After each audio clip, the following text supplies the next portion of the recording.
Hey guys! Here's how I clean our window screen using powerful ingredients you already have at home. No vacuum needed.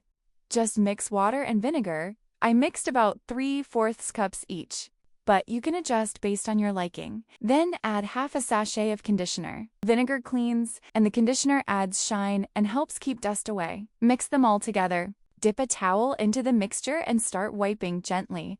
Make sure to clean every inch of the screen. Look how black the towel gets. It's been years since this window was cleaned.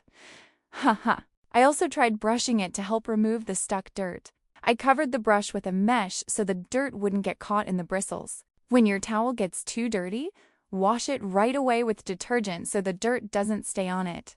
I also cleaned the other side of the screen. The outer side was just as dirty. So I wiped both sides twice for a really good clean. And look at that, it's sparkling clean now.